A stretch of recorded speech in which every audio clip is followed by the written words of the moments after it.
Hey y'all, Moses here. Just wanted to take this time to give you guys a bit of an update. I know it's been a little bit of time since I put a video out. I've been working on some stuff behind the scenes, but today we got some new news regarding the next stage of testing.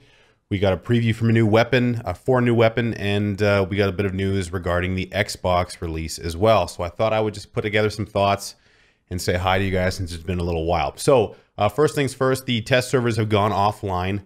A few of you have asked what my response to the latest round of test servers has been. Thank you all for coming into the streams at twitch.tv/wtfmoses and asking questions while I was playing. My early review of the second iteration of the test was that everything that they're doing is fine. I like the changes they've made. Some stuff will have ramifications beyond pub play. I think competitive is going to change a little bit as well. Some changes that need just more time to get used to, but are not drastically changing my outlook on the game. That in the context of the servers were so bad sometimes that it was unplayable.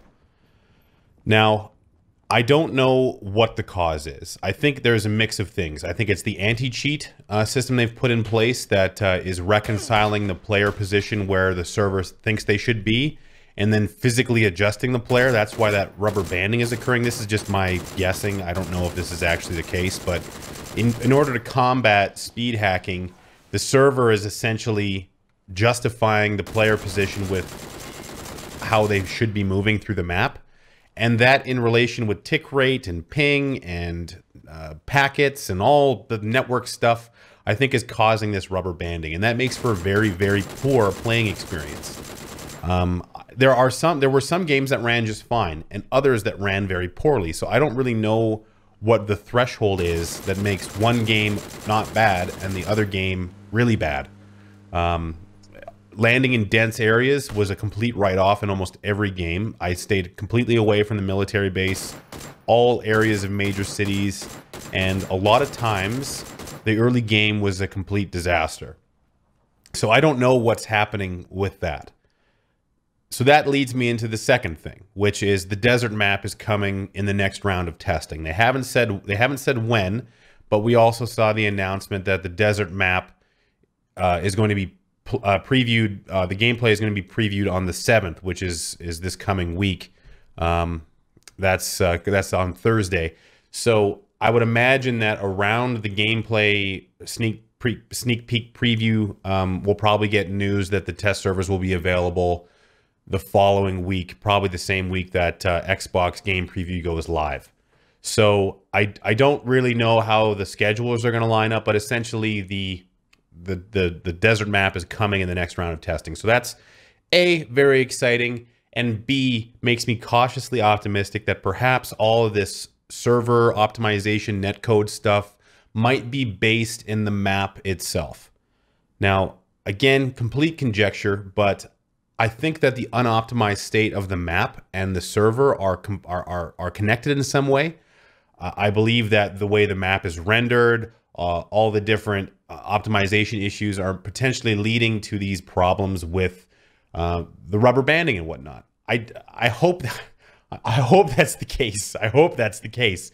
Maybe the desert map being built from the ground up with a much different design when it comes to using assets that are optimized, not from the UE store, Unreal Editor store, not super high polygon. Maybe all of that stuff will translate into a better experience.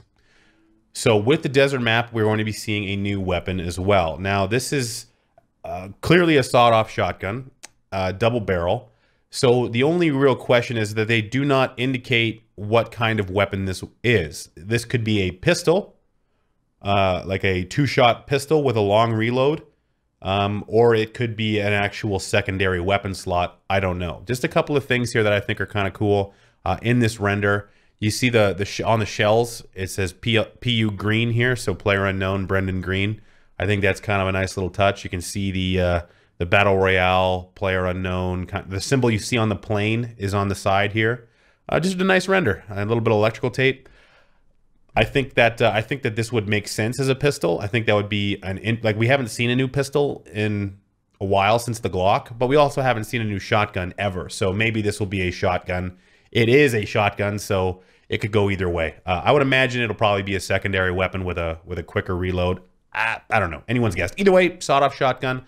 There were a few other things data mined pulled out of the game, like a rhino pistol, a flare gun, some other stuff. I don't really know how that plays into the game, so I'm not really... if you want me to cover that, just let me know in the comments, and I'll show you all the stuff that was seen before.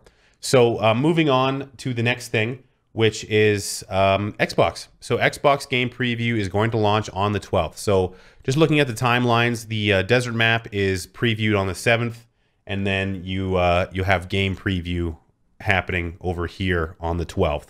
So for those of you who have asked, yes, I will be buying the game on Xbox. I will be covering the Xbox launch as well.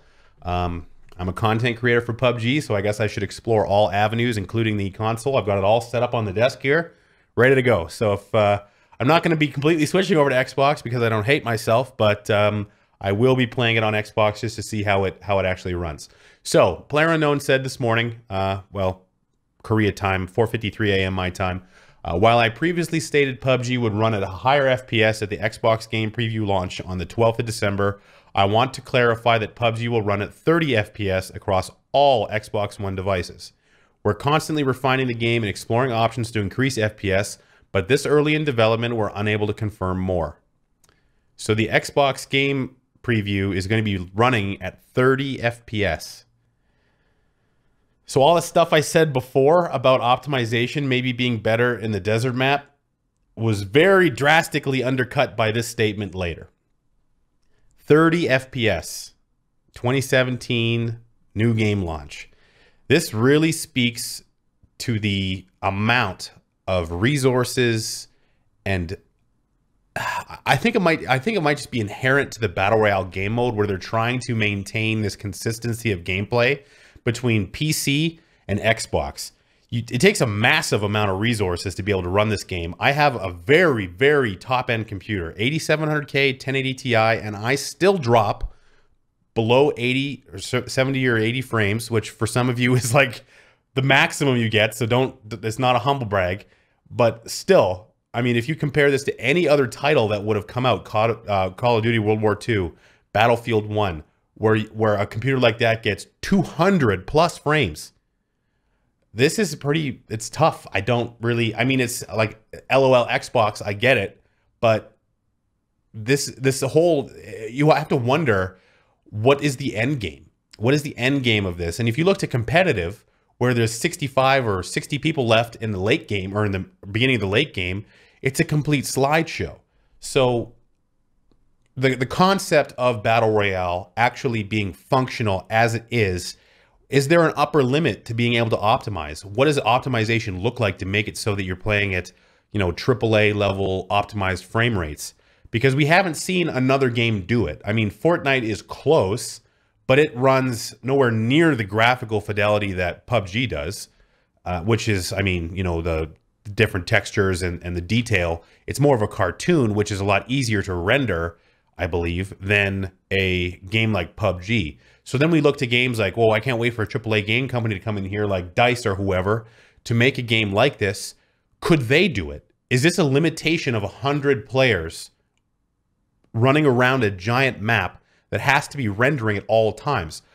I don't know. PlayerUnknown, if you see this, I would love for you to kind of give me some of the back end. What is the limitation?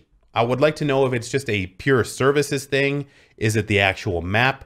Is it the players? Is it the scripts that run the loot? Where is the bottleneck? Because there's something here that is just holding it back across multiple platforms over multiple months. Now, I don't think that we can come down on Bluehole for this, because there's nobody else who has tried this yet.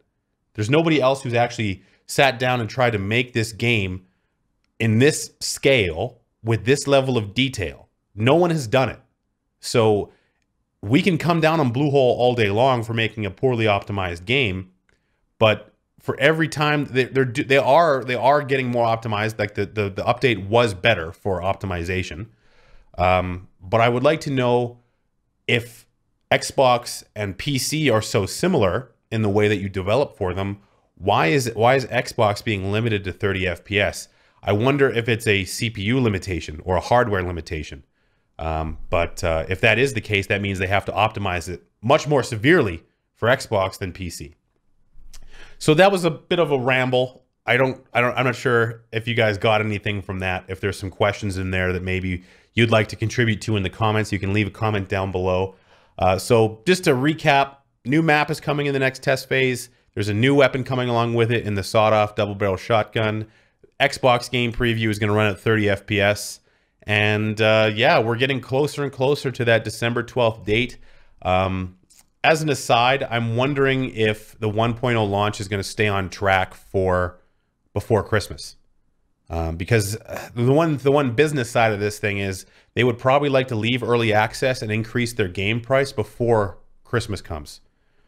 Because this is a big time for a lot of game companies to try and soak that revenue. That's why all these games have come out in the last 2 months so people can buy it for Christmas. So interesting to see if they're going to try and get 1.0 before the Christmas season really kind of halts everything around the 20th of December. But I guess that remains to be seen. So thank you guys for taking the time to watch this video. If you'd like to leave a comment down below, please do so. I'd like to hear your thoughts. If you like the video, please like it. And don't forget to visit me on Twitch at twitch.tv/wtfmoses. I'm glad we had this talk. It's been so long. I'm working on some side stuff. It'll be coming out soon. There's lots of content being generated. I just can't show it to you yet. I've got some other stuff I'd like to work on.